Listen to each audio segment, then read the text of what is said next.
I have recently come to the realization that some of my opinions or takes on matters have been having a negative reception towards my audience. So in today's video, I wanted to take the time to go over some of the more prevalent complaints with my content.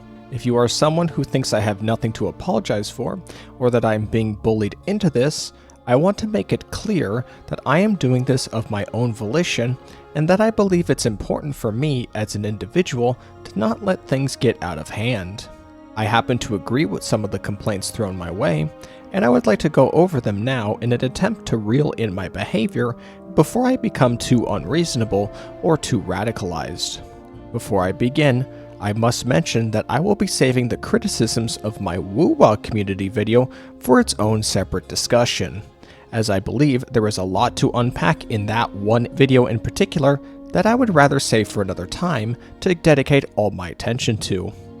With that said, let's see what others had to say about me.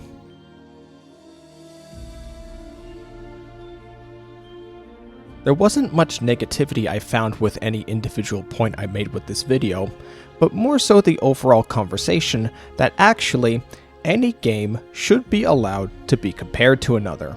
And for the most part, they are correct.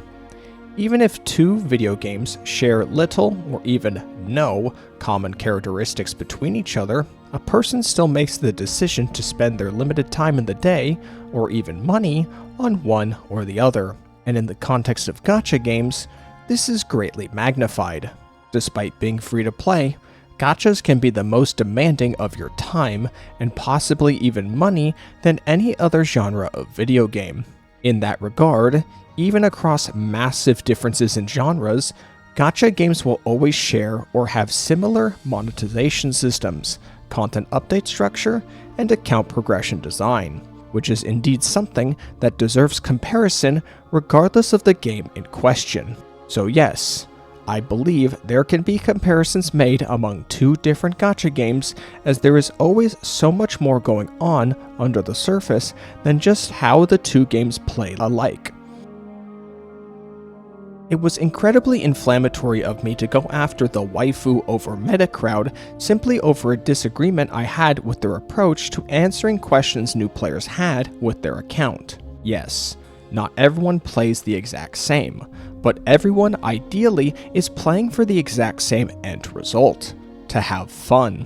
If other players make the conscious decision to use non-meta characters and team compositions at the cost of what is quite frankly a pitiful amount of premium currency, it is not my place to effectively tell them they are playing the game wrong. Gacha games are meant to be casual games, and I fail to remember that in some weird attempt to save people from getting screwed over by gacha game developers when quite frankly everyone playing these games are being toyed with, one way or another, be it waifu or meta. At the time of making my TCG video, I thought I was capitalizing on a controversy ahead of the curve, basing my anticipation of the controversy off of previous trends of the Genshin Impact community and the Wuthering Waves community. What ended up happening was that I failed to realize that I became the very individual who would drum up the controversy without even considering it for a moment, resulting in a video that became the very thing I was attempting to criticize against. Now that Peaks of Prestige has been out for a few days now in Wuthering Waves, it is clear that my anticipation of a controversy never manifested itself, only further casting a negative light on my hostile coverage of the subject. Going forward, I will need to actually consider if a subject is worth talking about in the first place, or if I'm just putting the cart way before the horse. Just to briefly go over this one, it was incredibly over-exaggerative for me to suggest that the only approach for gacha game companies to work with English voice actors is through the SAG-AFTRA Voice Actor Union in the United States. Many gacha games already use a cast of primarily European voice actors for their EN dubs, which are not associated with the tangled mess that is the US's current situation. It was irresponsible of me to omit that fact from my video, just to inflate this doomsday scenario where English voice actors would no longer have an opportunity to work in the gacha game industry. While I still firmly believe that Zenless Zone Zero would have had better content updates than what we've recently gotten if the TV mode was still in the game, it was incredibly ignorant of me to suggest improving the TV mode was the only option. While yes, the complaints of TV mode came late into ZZZ's development cycle during beta testing, the ZZZ team should have had contingency plans in place had public opinion of the TV mode gone south and didn't recover. For one reason or another, that didn't happen, and we are left with a game lagging behind of its own players' hopes and dreams. I still think players had some hand in the game's current state with their rejection of the TV mode. However, an overwhelming majority of the blame needs to be put on the developers for their mishandling of the feedback, leading to the situation we are at right now. It's probably best I just distance myself from this video and don't touch it again with a 10-foot pole, so I'm just gonna let this nice commenter tell you what I did wrong, and we're moving on. Pause if you'd like. I'm gonna move past this one myself.